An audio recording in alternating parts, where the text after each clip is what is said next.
दोस्तों, आप सभी महामाई जगदम्बा देवी दुर्गा के बारे में तो जानते ही होंगे। इन शक्ति स्वरूपा देवी दुर्गा ने समस्त लोगों के कल्याण के लिए तथा दुष्ट दानवों और राक्षसों का विनाश करने के लिए कई बार अपने अलग अलग रूप धारण किए थे। भगवती देवी दुर्गा आज भी समस्त लोकों में अपने भक्तों का कल्याण करती हैं। इसी कारण संसार में देवी दुर्गा के कई रूपों की पूजा की जाती है। विशेषकर नवरात्र में 9 दिन तक देवी दुर्गा के 9 रूपों की पूजा की जाती है। तो चलिए आज अपने एपिसोड में हम देखते हैं कि नवरात्रों में देवी दुर्गा के किन किन रूपों की पूजा की जाती है। दोस्तों, देवी दुर्गा को माता पार्वती का ही एक रूप माना जाता है, इसलिए नवरात्र में पहले दिन इनके जिस स्वरूप की आराधना की जाती है उसका नाम है शैलपुत्री।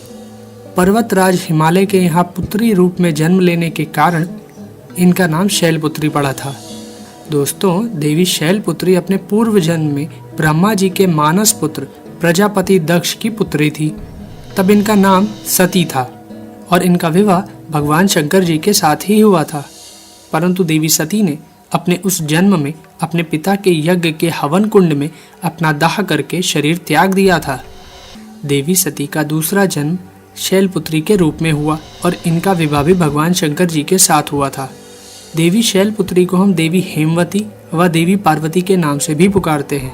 दोस्तों, वृषभ यानी बैल पर सवार देवी शैलपुत्री के दाएं हाथ में त्रिशूल तथा बाएं हाथ में कमल सुशोभित रहता है। इनकी उपासना करने से मनुष्य को अनंत शक्तियां प्राप्त होती हैं। दोस्तों, नवरात्र के दूसरे दिन माँ दुर्गा के ब्रह्मचारिणी स्वरूप की पूजा की जाती है। यहाँ ब्रह्म शब्द का अर्थ है तपस्या। ब्रह्मचारिणी अर्थात तप की चारिणी, तप का आचरण करने वाली। दोस्तों, देवी सती ने जब शैलपुत्री के रूप में दूसरा जन्म लिया था तब सभी मनुष्यों की तरह उन्हें भी पिछले जन्म की कोई भी घटना याद नहीं थी और उधर भगवान शंकर अपनी पहली पत्नी सती के शोक में डूबे हुए थे। तब देवताओं ने भगवान शिव को शोक से उबारने के लिए शैलपुत्री को उनकी पत्नी बनाने का विचार किया और देवर्षि नारद को शैलपुत्री के पास भेजा। देवर्षि नारद ने देवी शैलपुत्री को जब भगवान शंकर को अपना पति बनाने के लिए प्रेरित किया तब देवी शैलपुत्री ने भगवान शिव को अपने पति के रूप में प्राप्त करने के लिए हजारों वर्ष तक इतनी कठोर तपस्या की थी कि तीनों लोकों में हाहाकार मच गया था। दोस्तों, देवी शैलपुत्री की वह तपस्या बड़ी ही अभूतपूर्व थी। ऐसी कठोर तपस्या कभी कोई नहीं कर पाया था। इस कारण ही उनका नाम ब्रह्मचारिणी पड़ गया था। देवी दुर्गा के इस ब्रह्मचारिणी स्वरूप के दाहिने हाथ में जप की माला तथा बाएं हाथ में कमंडल रहता है। इनकी उपासना करने वाले मनुष्य कठिन से कठिन संघर्षों में भी अपने कर्तव्य पथ से विचलित नहीं होते हैं। दोस्तों, नवरात्र के तीसरे दिन माँ दुर्गा की तीसरी शक्ति चंद्रघंटा की पूजा की जाती है। माँ दुर्गा के इस स्वरूप के मस्तक में घंटे के आकार का अर्धचंद्र है। इसी कारण इन्हें चंद्रघंटा देवी कहा जाता है। दोस्तों, सिंह पर सवार देवी चंद्रघंटा के 10 हाथ हैं और उनके 10 हाथों में अस्त्र और शस्त्र विराजमान हैं। देवी चंद्रघंटा की मुद्रा देखने में ऐसी प्रतीत होती है जैसे कि वो युद्ध करने के लिए तैयार हैं। नवरात्र की दुर्गा उपासना में तीसरे दिन की पूजा का बहुत ही ज़्यादा महत्व है, क्योंकि देवी चंद्रघंटा शीघ्र फल देने वाली देवी है।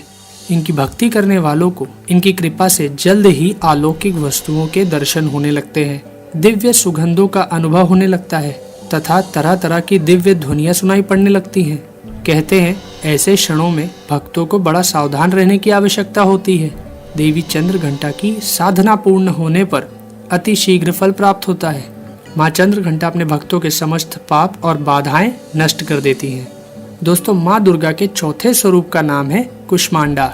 जब हमारी इस सृष्टि का कोई अस्तित्व नहीं था, चारों तरफ सिर्फ अंधकार ही अंधकार था, तब इन्हीं आदिशक्ति माँ दुर्गा ने इस ब्रह्मांड की रचना की। अंड अर्थात ब्रह्मांड को उत्पन्न करने के लिए ही आदिशक्ति ने इस स्वरूप को कुष्मांडा देवी के नाम से पुकारा जाता है। इनका निवास सूर्य लोक के भीतर के लोक में है, तभी इनके शरीर की कांति और प्रभा सूर्य के ही समान है। इनके तेज की बराबरी कोई भी देवी देवता नहीं कर सकता है। इस ब्रह्मांड की सभी वस्तुओं और प्राणियों में स्थित तेज इन्हीं की छाया है। दोस्तों, सिंह पर सवार इन देवी कुष्मांडा की 8 भुजाएं हैं, इसलिए इन्हें अष्टभुजा देवी भी कहा जाता है। इनके हाथों में कमंडल, धनुष, बाण, कमल पुष्प, अमृत कलश, चक्र, गदा और सभी सिद्धियों तथा निधियों को देने वाली जपमाला है। नवरात्र के चौथे दिन माँ दुर्गा के इसी स्वरूप की उपासना की जाती है। संस्कृत में कुष्मांड कुम्हड़े यानी कद्दू को कहा जाता है। देवी कुष्मांडा को कुम्हड़े की बलि सर्वाधिक प्रिय है, इस कारण से भी यह कुष्मांडा कही जाती है। दोस्तों, माँ दुर्गा के इस स्वरूप की उपासना बड़े पवित्र तथा स्थिर मन से कुष्मांडा देवी के स्वरूप को ध्यान में रखकर की जानी चाहिए। इनकी उपासना से भक्तों के समस्त रोग शोक नष्ट हो जाते हैं और आयु, बल और आरोग्य की वृद्धि होती है। दोस्तों, नवरात्र के 5वें दिन माँ दुर्गा के जिस स्वरूप की पूजा की जाती है उस स्वरूप का नाम है स्कंद माता। दोस्तों, भगवान स्कंद कुमार, जिन्हें भगवान कार्तिकेय भी कहा जाता है, उनकी माता होने के कारण माँ दुर्गा के इस 5वें स्वरूप को स्कंद माता के नाम से जाना जाता है। इनके विग्रह में भगवान स्कंद जी बाल स्वरूप में इनकी गोद में बैठे होते हैं। स्कंद माता स्वरूपनी देवी की 4 भुजाएं हैं। दाहिनी तरफ की ऊपर वाली भुजा से इन्होंने भगवान स्कंद को गोद में लिया हुआ है और नीचे वाली भुजा में कमल पुष्प लिए हुए हैं। इसी तरह बाईं तरफ की ऊपर वाली भुजा वर मुद्रा में है तथा नीचे वाली भुजा में कमल पुष्प लिए हुए हैं। दोस्तों, स्कंद माता कमल के पुष्प पर विराजमान रहती हैं, इस कारण इन्हें पद्मासना देवी भी कहा जाता है। साथ ही इन देवी स्कंद माता का वाहन सिंह भी है। स्कंद माता की उपासना करने से बाल रूप स्कंद भगवान की पूजा स्वयं हो जाती है। यह विशेषता केवल इन्हीं देवी को प्राप्त है। दोस्तों, माँ दुर्गा के 6ठे स्वरूप का नाम है देवी कात्यायनी। पूर्व काल में कत नाम के एक महर्षि हुए थे, जिनके पुत्र हुए थे ऋषि कात्य। इन्हीं ऋषि कात्य के गोत्र में ऋषि कात्यायन उत्पन्न हुए थे। ऋषि कात्यायन ने बहुत वर्षों तक माँ भगवती की तपस्या की थी। उनकी इच्छा थी कि माँ भगवती उनके घर पुत्री के रूप में जन्म ले। दोस्तों, कहा जाता है कि जब दैत्य महिषासुर का वध करने के लिए भगवान ब्रह्मा, विष्णु और महेश तीनों ने अपने तेज के अंश से माँ दुर्गा को उत्पन्न किया था, तब महर्षि कात्यायन ने ही सर्वप्रथम उन देवी दुर्गा की पूजा की थी।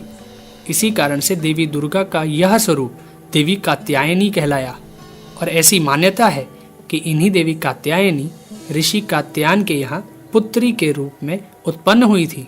दोस्तों, सिंह पर सवारी करने वाली देवी कात्यायनी का स्वरूप बड़ा ही भव्य तथा दिव्य है। इनकी 4 भुजाओं में दाहिने तरफ की ऊपर वाली भुजा अभय मुद्रा में है तथा नीचे वाली भुजा वर मुद्रा में है।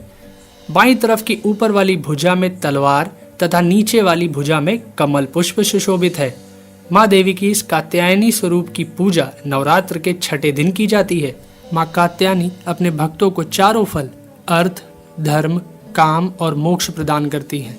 दोस्तों, नवरात्र के 7वें दिन माँ दुर्गा के कालरात्रि स्वरूप की पूजा की जाती है।